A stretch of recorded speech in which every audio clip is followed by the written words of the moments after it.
What's good, y'all? Solomon here. I hope you're having a great day. I just want to say this. I just want to get this out. Okay? If anyone comes up to you and tells you that the Czech Pirc Defense is a bad defense, an unsound defense, a defense that doesn't work at the top levels, they're just dead wrong. Okay? The Czech Pirc is one of the most underrated chess opening options that Black has available. And GothamChess, or Levy Rozman, actually lost to it last year in the year of 2023 against FM Marko Sokic. Okay? And we're going to be going over that game now. So, Levy, playing with the white pieces here, plays the move of e4. We now have d6, playing a Pirc defense, right? We play that Pirc and then get into the Czech Pirc in just a couple moves. Against d4, we have knight f6, and now against knight c3, very common moves from white, we have the move of c6. Three initial purposes of this move. First off, we're neutralizing that knight on c3. We're also helping prepare pawn pushes on our own side of the board, d5 and or b5. And we're also giving this queen some flexibility that it didn't have before. I mean, these are huge options for Black, depending on how white plays this, right? I mean, a queen on b6 could be putting pressure on d4 and b2. A queen on a5 could be potentially pinning that knight to the king and helping us also prepare an e5 push at the same time. This is a great option for Black. Great opening option. And in the game here, Levy actually goes with the move of h3. This is pretty rare. Okay, now by the way, I recently released a Czech Pirc Defense course, over 6 hours in content.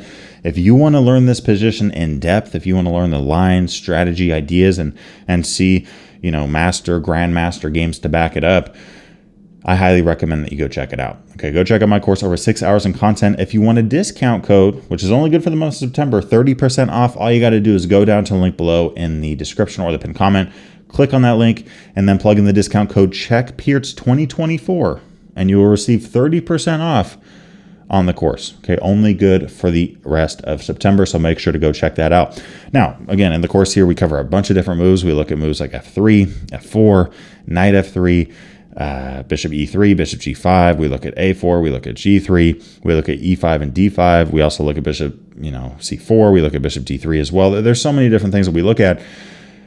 And the move h3 is just very rare.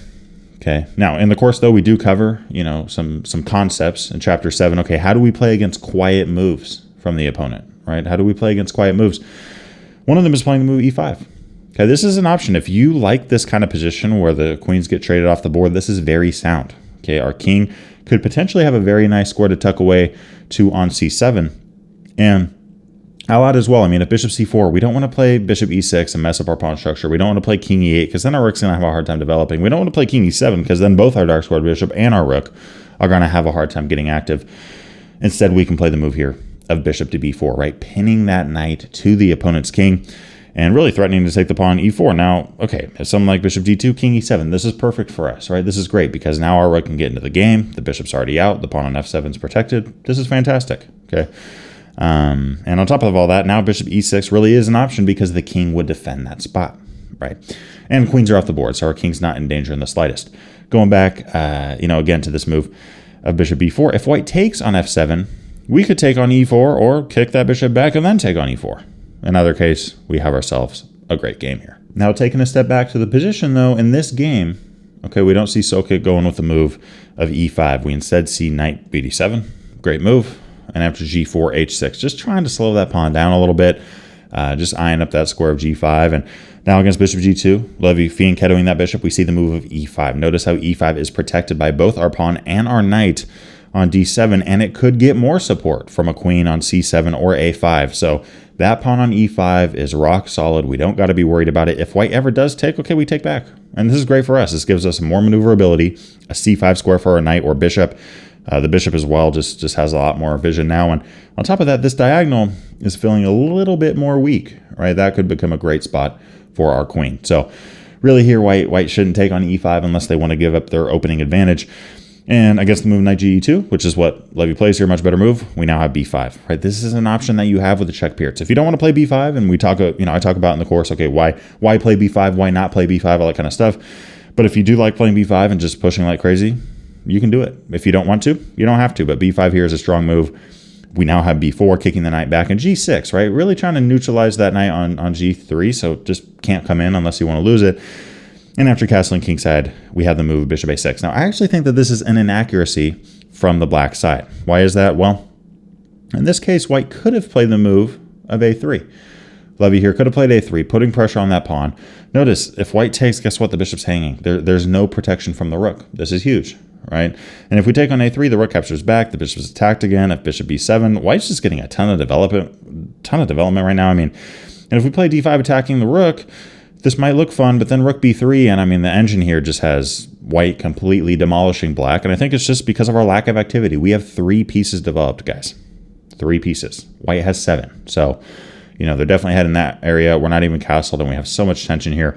This is not a good idea, right? So, after castling, bishop a6 here is not a great move. Instead, black should have played a5 and then the move of bishop a6, because now that bishop has some coverage, and this is a much different game. But going back, we do see the move of bishop a6 immediately. Levy misses this move of a3 quite a bit in this game, and instead we see the move of f4. Okay, advancing on the king side of the board, and bishop e7 is played now. Now this is great, right? This is great for black because, you know, white can take all day long. Levy didn't, which was smart, but white can take all day long. That's fine, right? In this case, queen b6 would check. The king moves. Let's take on e5. Attack our knight all you want.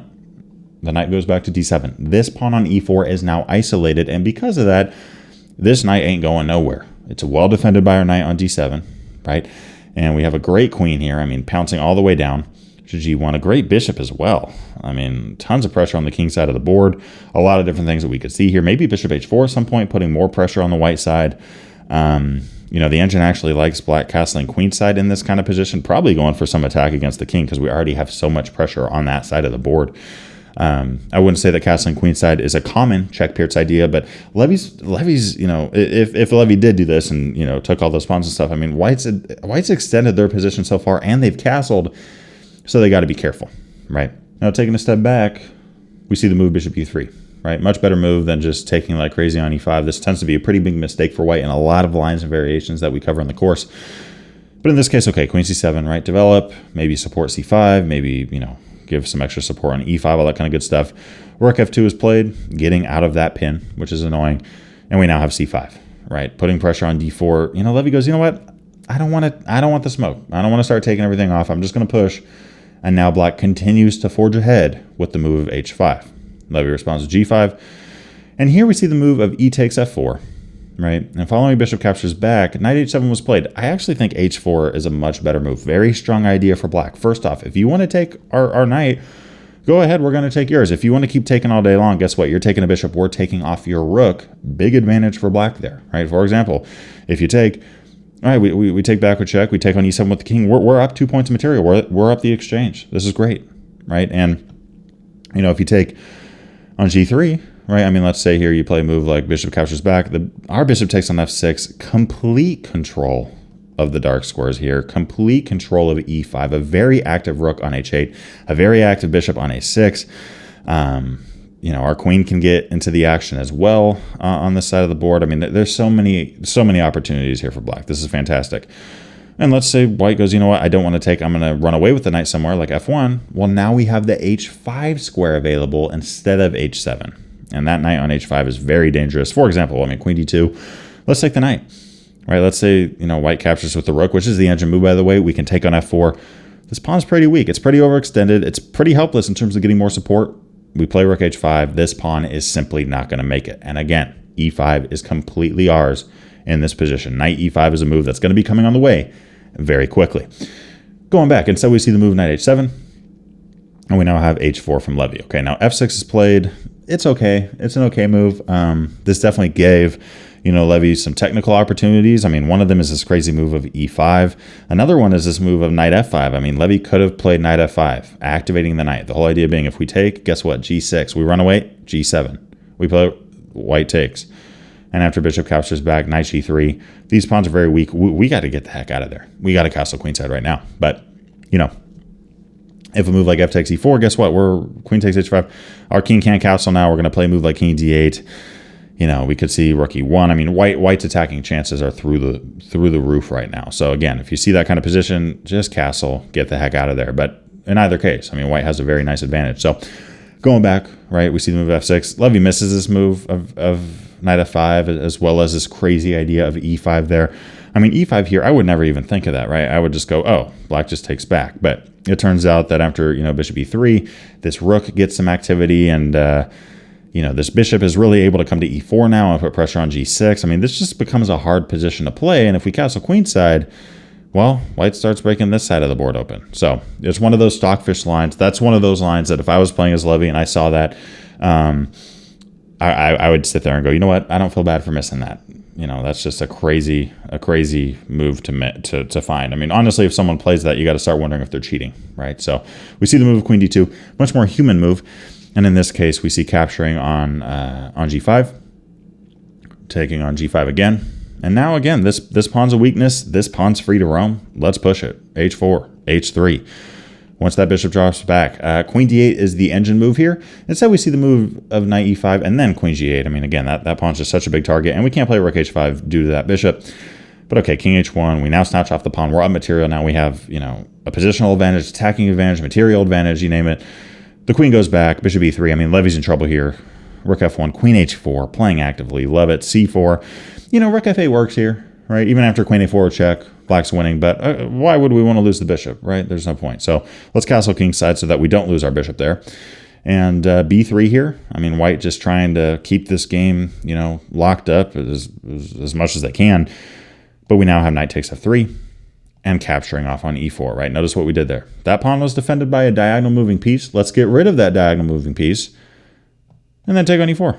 Right, that's great. Knight g3, queen g4, adding the pressure, keeping the tension, all that good stuff. Bishop f4, doubling up on that knight.